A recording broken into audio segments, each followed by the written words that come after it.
Les voy a comentar, ay, se me apagó el celular. Les voy a comentar algo que nos llegó aquí al estudio sobre un evento que organizó Aviación Civil Internacional OACI. Ahí vemos los representantes del sector aerocomercial dominicano y los invitados de la Organización de Aviación Civil Internacional, que se dio inicio este miércoles a la segunda reunión del caso de estudio sobre el transporte aéreo en la República Dominicana, organizado por la Junta de Aviación Civil, con el objetivo de abordar y presentar los detalles obtenidos del primer borrador tras la selección del país como caso de estudio a nivel global.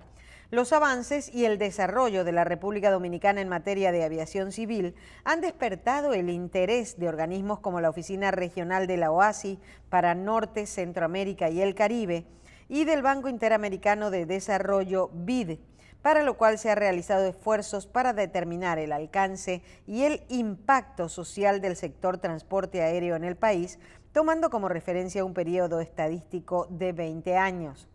La realización de este estudio, en palabras de Melvin Citrón, director regional de ICAO-NAC, tiene el objetivo de cuantificar los beneficios económicos y sociales de la aviación civil en la República Dominicana, al tiempo de afirmar que el mismo mostrará los efectos de cuando un país tiene voluntad política y compromiso para establecer la aviación como una prioridad nacional. República Dominicana sigue siendo un referente de acontecimientos históricos en el transporte aéreo. Al ponderar la relevancia del transporte aéreo, el licenciado Luis Camilo, presidente de la Junta de Aviación Civil Dominicana, lo describió como un sector transversal de la economía dominicana, el cual permite el desarrollo y el crecimiento de otros sectores, a saber, el turismo, la agricultura y las zonas francas. Nueva vez la República Dominicana se convierte en un caso de estudio y en un caso de éxito que muchos otros estados quieren y pueden emular. Durante su intervención, el señor Miguel Coronado, representante del Banco Interamericano de Desarrollo en el país, destacó el crecimiento del mercado aéreo en la República Dominicana y atribuyó su éxito a las reformas emprendidas en este sector, a una mayor competencia entre las aerolíneas a raíz de la aprobación de la Ley 491-06 de la aviación civil, a la flexibilidad que existe para los operadores extranjeros, a la implementación de modelos más rápidos para análisis de ruta, a la apertura del mercado con la firma de acuerdos de servicios aéreos, etc. Finalmente, felicitó el compromiso y la dedicación de los funcionarios y líderes del sector aéreo del país que han impulsado estas reformas, enfatizando la labor realizada por el IDAC y la YAC y el apoyo externo de la OACI a través de su oficina regional. En otras palabras, otra vez República Dominicana es no solo tema de estudio, sino también ejemplo para otros países de la zona. Y bueno, qué mejor, porque nosotros no podemos tener una aviación civil que sea mala, porque no tenemos otra manera de salir de la isla. Buenos días, Andrés Terrero, ¿cómo le va? Buenos días, Marcela, buenos días a los amigos televidentes. Todo bien, gracias a Dios. Aquí, y es real, ¿verdad? No hay manera de salir, bueno, en barco, pero estaríamos como un poco anticuados, ¿verdad? Por cuestiones de tiempo. No hay forma. Pero sí, y es bueno que nuestra aviación civil haya desarrollado todas estas nuevas modalidades para ser ejemplo a nivel internacional, y la OACI no juega, y usted lo sabe. Entonces, bien, este reconocimiento para nuestra aviación. Felicidades a Alejandro Herrera, ¿verdad? Sí, y al señor Camilo también. Sí, a ambos. Ajá, al señor ambos. Camilo también, que nos han hecho. Es de la Junta Aeronáutica Civil. Exactamente. Y el de la IDAC es Alejandro Herrera. Alejandro. Así que felicidades para ellos. Bueno. Lo que habría que hacer es bajarle un poco los impuestos, ¿verdad? A los tickets. Yo creo. Sí, habría que bajarle un poco los impuestos porque están un poquito caros. Yo pienso que sí, yo creo que sí.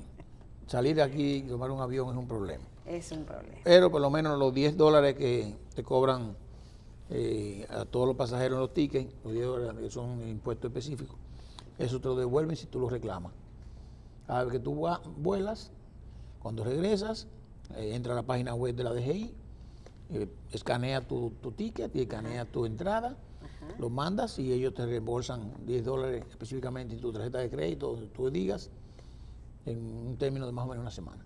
Bien, aprendimos algo. Mucha gente no lo sabe o no lo leyó. La mayor cantidad de gente no lo sabe. Y entonces deben hacerlo eso. Entren a la página web de la Dirección General de Impuestos Internos y se les reembolsará porque eso viene ya en el ticket automático y como los dominicanos no tienen que pagar esos 10 dólares, sino que son los turistas y el ticket está incluido el impuesto en el ticket, entonces los dominicanos lo pueden reclamar. Bien. Los dominicanos que tienen pasaportes dominicanos, porque hay dominicanos que solamente tienen pasaportes americanos, porque son dominicanos que se han hecho ciudadanos norteamericanos y que no tienen pasaporte dominicano, porque lo dejaron, no tienen, entonces ellos no pueden reclamarlo. Porque ya no, tiene que ser pasaporte dominicano. Correcto, claro que sí. Correcto. Bien, Marcela, muchas cosas interesantes. Assange está preso y está casi camino a una deportación o una extradición y ya veremos qué pasa. Por lo menos el gobierno de Ecuador ha pedido garantías de que no se le mande a un país donde se le vaya a torturar o a que sea condenado a la pena de muerte. En realidad, el presidente Lenín Moreno expresó ayer muchas razones por las cuales el gobierno de Ecuador retiró el asilo político en su embajada en Londres al señor Assange. Él violó muchas restricciones que se le habían impuesto y acuerdos a que habían llegado y por lo tanto el gobierno decidió no continuar como ese invitado, como ese huésped en su embajada, que ya tenía prácticamente 7 u 8 años. Es lo que le iba a preguntar, ¿cuántos años estuvo él viviendo en esa embajada? Desde el 2011. Wow. Y el costo de todo eso lo estuvo manteniendo el gobierno de Ecuador. Y él inclusive intervino, según dice el presidente, su sistema electrónico, las cámaras de seguridad, tuvo confrontaciones con los guardias de seguridad y muchas otras cosas más que cuando tengamos tiempo un día las vamos a poner aquí, las palabras del presidente Lenín Moreno. Veremos a ver qué pasa con la revolución que hizo Sánchez con sus Wikileaks a todo el país, o a todo el mundo. Sí, porque en realidad lo que él hackeó, es un hacker de lujo, ¿no? Sí. Conocido como Julian Assange, es periodista también, es activista de internet y se naturalizó ecuatoriano. Y bueno, es el fundador, editor, portavoz, programador y de todo del sitio web Wikileaks, que es donde se han inclusive revelado secretos de Estado de algunos países.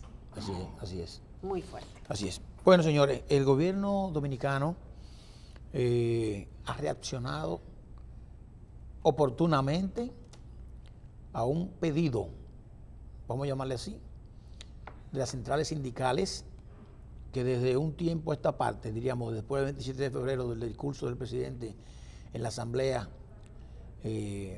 conjunta de las ambas cámaras, 27 de febrero, introdujo un proyecto de ley que culmina con la desaparición o la disolución del IDSS, Instituto Dominicano de Seguros Sociales, un tema que estaba contemplado en la ley 87-01, o sea, del 2001, y que todavía estaba como materia pendiente. Sin embargo, en ese proyecto que el presidente sometió, había algunos temas que era de preocupación para los trabajadores o para las centrales sindicales. En el día del miércoles, las centrales sindicales hicieron una marcha con mucha gente hasta el Palacio. Ese día había un caos en los alrededores del Palacio entre las 10 y las 12:30 de la tarde, porque estaba completamente lleno de trabajadores con carteles reclamando no disolución al Seguro Social, no revocación del tema de la cesantía y otros derechos adquiridos de los trabajadores dominicanos. Fueron recibidos una comisión por una funcionaria del Palacio y se comprometió a hacer llegar las demandas al presidente de la República. Y llegaron las demandas al presidente de la República. Y el día de ayer, al final de la tarde, se hizo una rueda de prensa en el Palacio, donde el consultor jurídico del Poder Ejecutivo anunciaba que el gobierno dominicano daba garantías reales de que no tocaría nunca derechos adquiridos y de manera en particular el tema de la cesantía a los trabajadores dominicanos. Que ese era un tema que lo iban a poner claro en el proyecto para que no apareciera, porque no era el interés ni la intención del gobierno. Pero que además ese es un tema de discusión en la mesa tripartita de los trabajadores, el gobierno y los empresarios. Por lo tanto, es un tema que debe seguir trabajándose en la discusión del Pacto de Código de Trabajo de la República Dominicana. Por lo menos quedó claro el tema de que la disolución sigue, y es un mandato de la ley, pero claramente de que los temas que le preocupaban a los trabajadores han sido solventados. Tema del momento. Tribunal Superior Electoral. Un fallo, recurrir un fallo, vuelve otro fallo y el Tribunal Constitucional envía o reenvía al Tribunal Superior Electoral el tema del Partido Revolucionario Dominicano.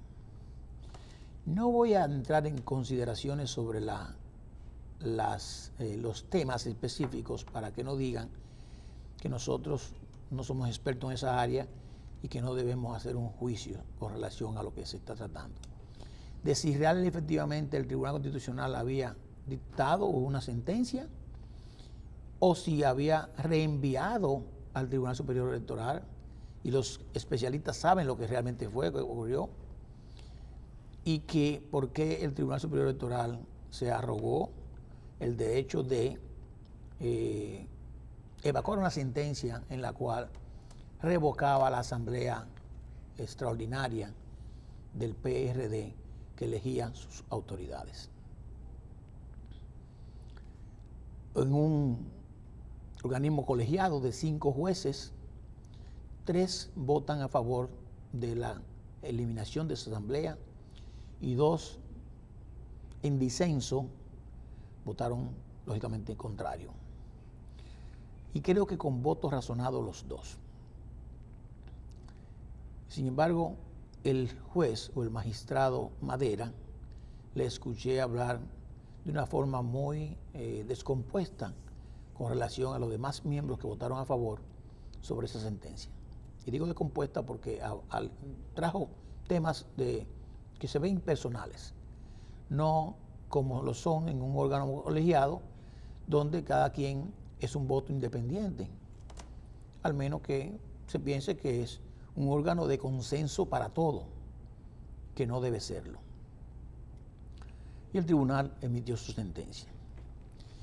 El presidente del Senado de la República, que además concurrentemente es secretario general del Partido de la Liberación Dominicana, sale en el hemiciclo, en su asiento de presidente del Senado, a defender al PRD.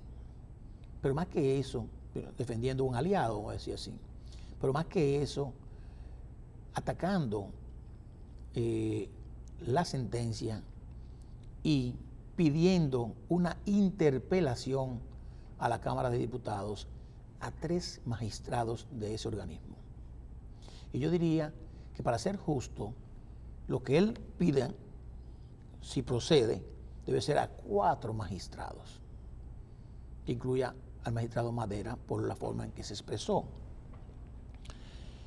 Cuando escuchamos la palabra interpelación, nos dijimos, pero me parece que la herramienta que está pidiendo el presidente del Senado no es la adecuada, no es la correcta, porque los magistrados de órganos constitucionales o poderes del Estado no son objeto de interpelación. Y evidentemente, el artículo 95 de la Constitución de la República lo dice claro, y lo voy a leer. Interpelar a los miembros, a los ministros y viceministros, al gobernador del Banco Central y a los directores o administradores de organismos autónomos y descentralizados del Estado, así como a las entidades que administran fondos públicos sobre asuntos de su competencia, cuando sí lo acordaren la mayoría de los miembros presentes, a requerimiento de al menos 3 legisladores, así como recabar información de otros funcionarios públicos competentes en la materia y dependientes de los anteriores. Las interpelaciones son para los funcionarios públicos que son elegidos por decreto, o escogidos por decreto. O sea, un ministro, un viceministro, gobernador del Banco Central, viceministro o lo que fuera. Y una interpelación es una invitación que hace la Cámara, las cámaras, a ese funcionario que se siente ahí para preguntarle sobre un tema. De hecho, han ocurrido aquí muchos casos de esos, en los últimos años, muchos, sin problema. Preguntarle, y la interpelación no es nada malo, específicamente cuando no se refiere a un caso así, sino algo que puede ser normal. Siéntese ahí, explíquenos por qué usted hizo tal cosa, por qué usted firmó este contrato, por qué usted hizo tal cosa, o por qué usted dejó de hacer tal cosa. Perfecto. Pero real y efectivamente, en el subconsciente del presidente del Senado no se estaba refiriendo a interpelación, sino a un proceso de juicio político. Y lo quiero explicar porque tengo experiencia en ese instrumento constitucional. ¿Por qué le pide a la Cámara de Diputados que haga una investigación interpelando? Porque él habló de 2 cosas. Dijo interpelación y que investiguen a los 3 jueces. Porque el fiscal, en el caso de procesos de inicio de juicio político, es la Cámara de Diputados. O sea, el fiscal es el que acusa. Para acusar, el fiscal debe investigar. Y lo que se hace es que se nombra una comisión que hace un descenso. Se nombra una comisión de 5, 6, 7, no sé, diputados que van al sitio a hacer un levantamiento y hacer investigaciones. Y esa comisión prepara un informe. Y ese informe va al hemiciclo. Y entonces ahí se vota favorablemente o no para iniciar el proceso de juicio político. Para ese proceso se necesitan 2/3 partes de la matrícula de la Cámara de Diputados. Y mucha gente dice, eso es imposible de lograr. Y le voy a decir que eso mismo se decía en el 2008, que era imposible de conseguir esa matrícula. Y le voy a decir que no es imposible, es fácilmente conseguible. Porque solamente tienen que estar con la voluntad clara, con la decisión segura y con quizá una línea política de quienes le interesen, y se juntan todos, partidos de gobierno, partidos de oposición, algunos tendencias dentro de un partido, para lograr el objetivo.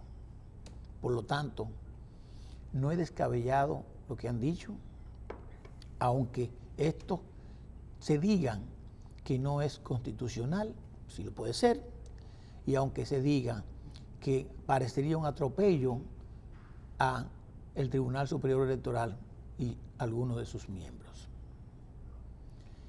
Si esa 2/3 parte deciden que sí, entonces pasan a investigar ya a todos los miembros,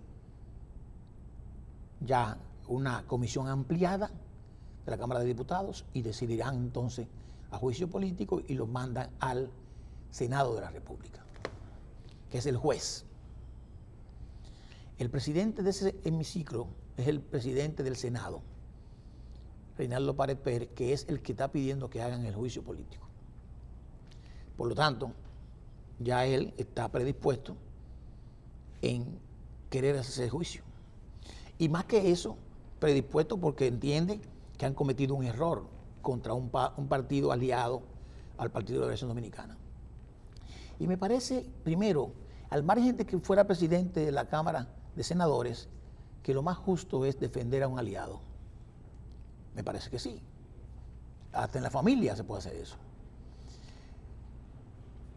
Y es importante ese aliado, porque el PRD, aunque para muchos sea un partidito ya, tiene por lo menos un 6 o un 7%.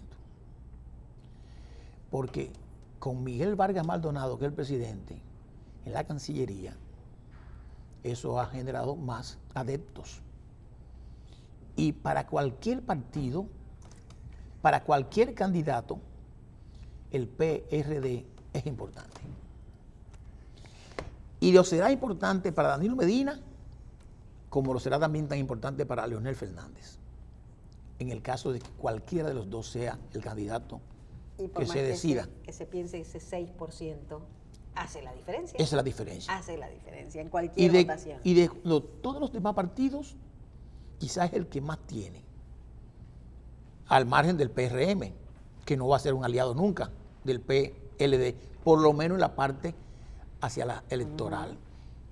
Entonces, lógicamente que ese porcentaje hay que cuidarlo. Y a los que están diciendo que Leonel Fernández está detrás de eso, me parece que son unos locos. Porque Leonel Fernández, si llega a ser el candidato oficial del PLD, va a necesitar a ese aliado. Y fue quizás el primer aliado de Miguel Vargas Maldonado, desde aquella vez que hicieron el pacto por las cuotas azules, que se veía como una alianza, diríamos que detrás del telón, para hacer muchas cosas comunes que al final terminaron con: este es el acuerdo. Este es el acuerdo que se firmó con Danilo Medina Sánchez. Lo que quiero decirle al final es, para no abundar mucho, que al margen de que haya mucho rechazo a lo que haya ocurrido en el Senado de la República, les digo a los jueces del Tribunal Superior Electoral que busquen su defensa, que busquen sus argumentos y se preparen para lo que pudiera venir. Al margen de que la opinión pública y los poderes de otras áreas estén opinando y haya un amplio rechazo, como dice el periódico El Día, amplio rechazo, amenaza contra el Tribunal Electoral. El Listín Diario dice, sí, crece el rechazo a las presiones contra jueces del Tribunal Superior Electoral. Todo el mundo. El Caribe dice de una forma, todo el mundo está sorprendido, y los analistas constitucionales más, porque han dicho que el Tribunal Superior Electoral lo que ha hecho es emitir un fallo que el afectado directamente lo que debe es recurrirlo, y que los afectados indirectamente deberían estar pasivamente mirando, observando y actuando cuando tengan que actuar. Pero les digo a los señores del Tribunal Superior Electoral que la espada del juicio político está ahí y que pudiese caer sobre sus cabezas. Ay. Preparen sus argumentos, sean firmes. Yo creo que ha sido una valentía de emitir un fallo justificado en el cual 3 de 5, que es mayoría, han determinado que es lo correcto, y lo que les deseo es suerte a todos en este evento que pudiese ocurrir en cualquier momento. La mayoría se consigue fácil, aunque para cualquiera puede entender que es difícil. Ahora bien, para terminar, no olvidemos que esto es un tema político. Es un tema político y que esto que afecta a partidos políticos debe ser férreamente debatido y peleado, vamos a llamar así. Yo creo que es un tema no de Leonel Fernández, sino de Guido Gómez Mazara y Miguel Vargas Maldonado. Guido Gómez Mazara y Miguel Vargas Maldonado, que está peleando esos temas desde hace varios años. Entonces no involucren a terceros. Resuelvan sus problemas entre ustedes, lo del PRD. Y lo que esperamos que lo mejor le pase al PRD y a Miguel Vargas Maldonado para que siga siendo aliado del PLD y le ayude en la causa de mantener, porque al final de cuentas podemos pensar que el Partido de la Liberación Dominicana en sus gobiernos lo ha hecho relativamente bien y se ha favorecido la República Dominicana con los hechos, pero que la oposición está ahí y debe buscar los votos suficientes para lograr derribar del poder al Partido de la Liberación Dominicana.